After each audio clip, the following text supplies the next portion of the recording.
Hi folks, and welcome to this episode of Michael's Backyard Marina. Today I'm going to cover checking my wheel bearings on my boat. One of the most important things, I think if you see one of my other videos, one of the most important things about your boat is your trailer. If you can't get it to and from the lake, how are you going to fish?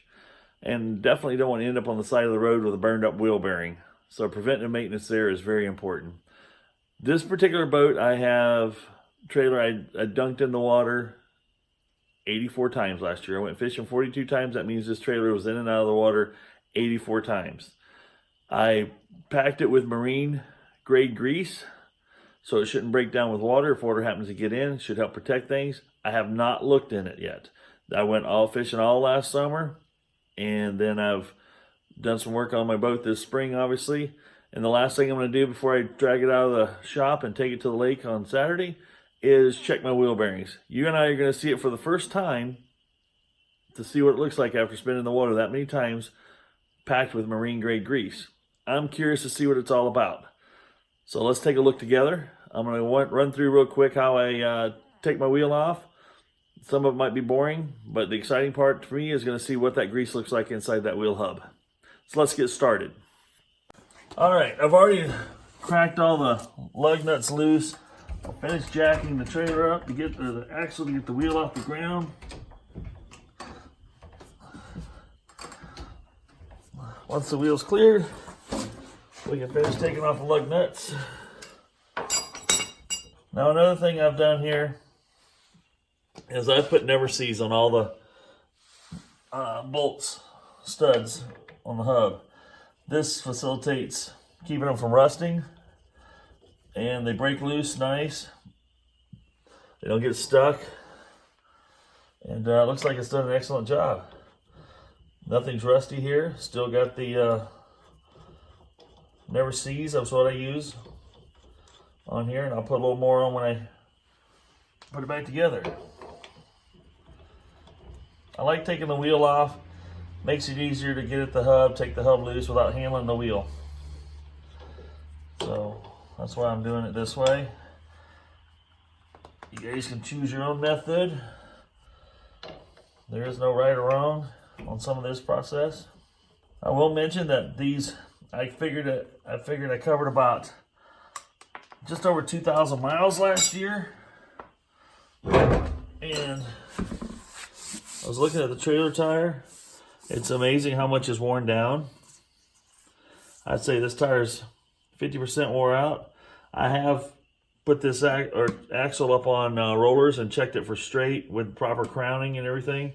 And the tire looks like it's wearing pretty evenly on both sides. But they're not a high mileage tire, I don't believe. All right, next step, I've got a putty knife I like to use. A little rubber hammer. And I like to take and just pop that cap, just like that. And you can wiggle it off. There's a little drop of water in there. Next step, needle nose pliers. And that water could have been just from condensation. We'll see what the bearings look like here once I get the cotter pin.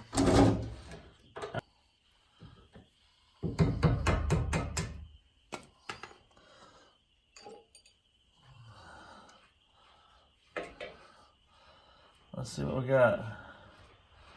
Now it definitely looks like some moisture got in here. Not a great deal. The grease is still intact.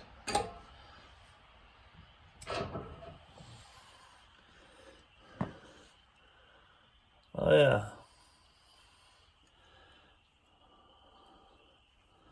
Definitely got a little moisture in there. Does not look like, it looks like it might have stained my races inside here. I'll get it in the solvent tank and clean it up a little bit. But yeah, there's some water came out. But keep in mind that was in the water 84 times last year, so that's not too bad. Looks like I would want to invest in maybe some bearing buddies to get this thing back together and going again. just for the simple fact that it'll help keep a little more water out. So it looks like I'll be making a trip to the old seal store, because I'll be having to pop this seal out and clean and repack these wheel bearings. But I'm not too disappointed in how it looks. I think this will work. This will go another summer, no problem. So one lesson learned here is, looks like the old marine grease did its job. Didn't turn to a liquid milky color and disappear. I'll be curious to see what the other side looks like. But definitely want to check it more often than I did last year, it looks like. But I'm not too disappointed. And to reassemble, obviously just do everything in reverse. You've seen my other videos how to pack wheel bearings and whatnot. But there's what you have. I don't know if you can see that real well. Let's see if I can get a close-up shot here. But you can see the inside here, it's got a little bit of brown. And you can see a couple of those little stains in there from where the needle bearings were sitting there with a little moisture against it. But I'm going to say these, looking at it,